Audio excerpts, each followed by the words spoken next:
பிரைஸ்லா நாள் 24 தியான பகுதி ஆதியாகமம் 47 அதிகாரம் மற்றும் 48 அதிகாரம். 47 அதிகாரத்தை நான் வாசிப்போமானால் அதில் யோசேப்பு பார்வோனிடத்தில் போய் என் தகப்பனின் சகோதரரும் வந்திருக்கிறார்கள், அவர்கள் இப்பொழுது கோசை நாட்டில் இருக்கிறார்கள் என்பதாக சொல்லி என் சகோதரில் 5 பேரை அழைத்து பார்வோனுக்கு முன்பாக கொண்டு போய் நிறுத்துகிறான். அப்பொழுது பார்வோன் யோசேப்பின் சகோதரரை பார்த்து தொழில் என்ன என்று கேட்க யோசேப்பு அவர்கள் சொன்ன அந்த வார்த்தையின்படியே நாங்கள் மேய்ப்பர்கள் என்பதாக சொல்லுகிறான். மேலும் அவர்கள் தங்களை கோசை நாட்டிலே குடியிருக்க தயவு செய்யும்படி வேண்டிக் கொள்ளுகிறார்கள். அப்பொழுது பார்வோன் யோசேப்பை நோக்கி உன் தகப்பனும் உன் சகோதரரும் உன்னிடத்தில் வந்திருக்கிறார்களே, எகிப்து தேசம் உனக்கு முன்பாக இருக்கிறது, தேசத்தில் உள்ள நல்ல இடத்திலே உன் தகப்பனையும் உன் சகோதரியும் குடியேறும்படி செய், அவர்கள் கோசே நாட்டிலே குடியிருக்கலாம், அவர்களுக்குள்ளே திறமையுள்ளவர்கள் உண்டு என்று உனக்கு தெரிந்திருந்தால் அவர்களை என் ஆடு மாடுகளை விசாரிக்கிறதற்கு தலைவராக வைக்கலாம் என்பதாக சொல்லுகிறான். ஆபிரகாம், ஈசாக்கு, யாக்கோபு இவர்கள் தங்கள் வாழ்நாள் முழுவதும் பரதேசிகளாக வாழ்ந்து வந்தார்கள். ஆனால் இங்கே அவர்கள் விதைக்கவும் இல்லை, எந்த பிரயாசப்படவும் இல்லை. அவர்களுக்கு எகிப்து தேசத்திலே நல்ல இடத்தில் குடியிருக்கும்படிக்கு பார்வோனுடைய கண்களில் தயவு கிடைத்தது.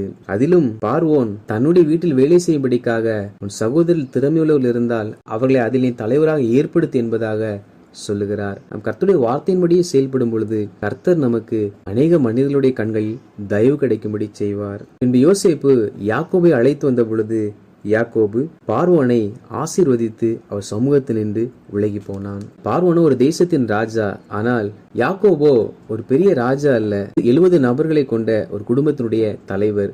ஆனால் இந்த யாக்கோபு தேசத்தின் ராஜாவாகிய பார்வோனை ஆசீர்வதித்தார். அப்பொழுது யாக்கோபுடைய வயது என்னவென்றால் 130 வயதாகும்.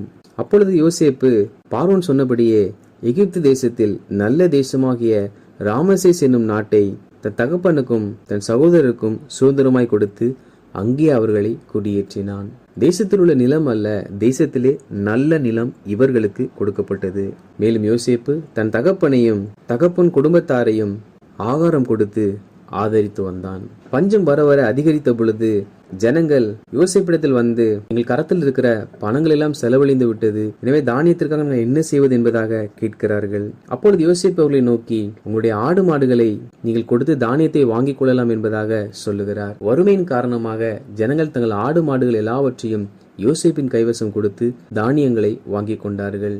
இன்றும் கூட பொருளாதார தட்டுப்பாடு வரும் பொழுது நாம் நம் கரத்தில் இருக்கிற உடைமைகளை அடகு வைத்து நாம் தேவையானவைகளை வாங்கிக் கொள்ளுகிறோம். இப்படி அந்த நாட்களில் எகிப்து ஜனங்கள் எல்லாரும் அடகு வைக்காமல் அவைகளை விற்று அவர்கள் தங்களுடைய ஆகாரத்திற்கு தேவையானவைகளை வாங்கி கொண்டார்கள். தங்கள் கரத்தில் இருந்த எல்லா ஆடு மாடுகளும் தீர்ந்து போன பிற்பாடு அவர்கள் யோசேப்பினிடத்தில் எங்களிடத்தில் பணமும் இல்லை, ஆடு மாடுகளும் இல்லை, இப்பொழுது நிலமும் நாங்களும் மாத்திரமே இருக்கிறோம், எனவே எங்கள் நிலங்களை வைத்து எங்களுக்கு தானியம் கொடுங்கள் என்பதாக கேட்கிறார்கள். அப்பொழுது யோசேப்பு எல்லாருடைய நிலங்களையும் வாங்கி அவர்களுக்கு தானியம் கொடுத்து இப்படி எகிப்து தேசம் முழுவதையும் அங்கிருக்கிற எல்லா நிலங்களையும் பார்வோனுக்கு சொந்த பூமியாக வாங்கி கொடுத்தான்.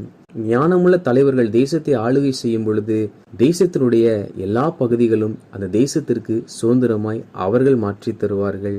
ஆனால் அந்த தேசத்தில் இருந்த ஆசாரியர்களுடைய நிலங்களை யோசிப்பு வாங்கவில்லை. காரணம் அது அவர்களுக்கு ராஜாவின் மூலமாக மானியமாக கொடுக்கப்பட்டது. மேலும் யோசேப்பு ஜனங்களை நோக்கி நான் உங்களுக்கு கொடுக்கிற விதை தானியத்தை நீங்கள் நிலத்திலே விதையுங்கள், விளைவில் 5இல் 1 பங்கை பார்வோனுக்கு கொடுக்க வேண்டும் என்பதாக அந்த ஜனங்களுக்கு சொல்லுகிறார். அப்படி என்றால் அவங்க விதைத்து வருகிற அறுவடையில் 5இல் 1 பங்கு ராஜாவுக்கு கொடுக்கப்பட வேண்டும். யோசேப்பு சொன்ன வார்த்தைகளுக்கு ஜனங்கள் கீழ்ப்படிந்தார்கள். இப்படி யோசேப்பு நிமித்தமாக பார்வோன் அதிகமாய் ஆசீர்வதிக்கப்பட்டார். இதே சமயத்தில் யாக்கோபு எகிப்து தேசத்தில் உள்ள கோசேன் என்னும் நாட்டிலே குடியிருந்து அங்கே நாளுக்கு நாள் பழுகவும் பெருகவும் ஆரம்பித்தான். இஸ்ரவேலுடைய கடைசி காலம் வந்தது. அப்பொழுது அவர் தன் மகனாகி யோசேப்பை அழைத்து, என்னை நான் மரிக்கும் நாளில் என்னை எகிப்திலே அடக்கம் பண்ணாமல் என் முற்பிதாக்களை அடக்கம் செய்த அந்த இடத்தில் என்னையும் அடக்கம் பண்ண வேண்டும் என்பதாக சொல்லுகிறார்.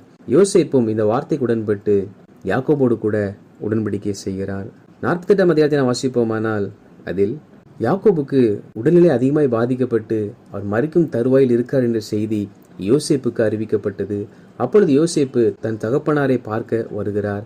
யாக்கோபோ மிகவும் வருத்தப்பட்டு எழுந்து உட்கார்ந்து இருக்கிறார். அப்பொழுது யாக்கோபு யோசேப்பை நோக்கி, சர்வ வல்லமையுள்ள தேவன் உன்னை ஆசீர்வதித்து நான் உன்னை பழுகவும் பெருகவும் பண்ணி உன்னை பல ஜனக்கூட்டமாக்கி உனக்கு பின்வரும் உன் சந்ததிக்கு இந்த தேசத்தை நித்திய சுதந்திரமாய் கொடுப்பேன் என்று என்னுடைய சொன்னார் என்று கர்த்தர் சொன்ன வார்த்தைகளை யோசேப்புக்கு அறிவிக்கிறான். மேலும் யாக்கோபு, உன் 2 குமாரரும் என்னுடைய குமாரன் என்பதாக சொல்லுகிறார். அதாவது ரூபன் சிமியோன் எப்படி யாக்கோபுடைய பிள்ளைகளாய் இருக்கிறார்களோ அதே போல எப்ராயிம் மனாசேயும் என்னுடைய பிள்ளைகள் என்பதாக யாக்கோபு சொல்லுகிறார். இது நிமித்தமாக பிற்காலங்களில் இஸ்ரவேலுடைய 12 கோத்திரத்தில் யோசேப் என்ற ஒரு கோத்திரம் இல்லாமல் அதனுடைய 2 குமாரனுடைய பேரில் 2 கோத்திரங்களாக பிரிக்கப்பட்டது. யாக்கோபு இவைகளை சொல்லிக் கொண்டிருக்கும் பொழுது யோசேப்பினுடைய 2 குமாரர்கள் அங்கே நின்று கொண்டிருந்தார்கள். அப்பொழுது இது யார் என்பதாக கேட்க, இவர்கள் கர்த்தனுக்கு கொடுத்த பிள்ளை என்பதாக யோசேப்பு சொல்லுகிறார். அப்பொழுது யாக்கோபு கிட்ட வரச் செய்து அவர்களை அணைத்து கொண்டு, யோசேப்பினிடத்தில் உன் முகத்தை காண்பேன் என்று நான் நினைக்கவில்லை, ஆனாலும் இதோ உன் சந்ததியை காணும்படி தேவன் எனக்கு அருள் செய்தார் என்றான். அதாவது நாம் சில காரியங்களை இவைகள் நடக்கும் என்று நினைத்திருக்க மாட்டோம். ஆனால் தேவனாகிய கர்த்தரோ அவைகளை நம் கண்கள் காணவும் அவைகளை நாம் சுதந்திரிக்கும்படி செய்வார். காரணம், நாம் ஆராதிக்கிற தேவன் அவர் நாம் ஆராய்ந்து முடியாத பெரிய காரியங்களை செய்கிறவர். யாக்கோபு யோசேப்பு இறந்து போன என்று நினைத்துக் கொண்டிருந்தார். ஆனால் தேவனோ யோசேப்புடைய பிள்ளைகளை காணும்படிக்காக யாக்கோபுக்கு அருள் செய்திருக்கிறார். எனவே நாம் தேவன் என்பவர் நினைத்த காரியங்கள் இன்னமாய் முடியுமோ என்று கலங்கிக் கொண்டிருந்தாலும் அதற்குள்ளாக ஒரு புதிய மாற்றத்தை கொடுத்து அதையும் தாண்டி நாம் நன்மைகளையும் ஆசீர்வாதங்களையும் எதிர்காலங்களை காணும்படிக்கு அவர் செய்வார். இதற்கு பின்பாக யாக்கோபு யோசேப்பின் குமாரர் இருவரையும் ஆசீர்வதிக்கும்படி எப்ராயிமின் மேல் தன் வலது கையும் மனாசேயின் மேல் தன் இடது கையும் வைத்தான். ஆனால் மனாசே முதல் பிறந்தவன், எப்ராயிம் 2ஆம் பிறந்தவன். எனவே யோசேப்பு, என் தகப்பனே இவனே மூத்த குமாரன் என்பதாக சொல்ல, அப்பொழுது இஸ்ரவேல், எனக்கு தெரியும், இவன் ஒரு கூட்டமாவான், இவனும் பெருகுவான், இவனுடைய தம்பியோ இவனிலும் அதிகமாய் பெருகுவான், அவனுடைய சந்ததியார் திரளான ஜனங்கள் ஆவார்கள் என்று சொல்லி மனாசேயை காட்டிலும் 2ஆம் பிறந்த எப்ராயிமை ஆசீர்வதித்தான். ஒரு காலங்களை பொறுத்தமட்டில் முதல் பிறந்தவர்களுக்கு தான் எல்லா ஆசீர்வாதங்களிலும் முன்னுரிமை கொடுக்கப்படும். ஆனால் தேவனாய் கர்த்தர் எந்த ஒரு பாரபட்சமும் பார்க்கிறவர் அல்ல. அவருடைய பார்வையில் எல்லாருமே சமமானவர்கள். யோசேப்பு தேவனுடைய மனிதனாய் இருந்த பொழுதிலும் இவர் அந்த வேறு பிரிக்கிறதை பார்க்கிற ஒரு மனிதனாய் காணப்பட்டார்.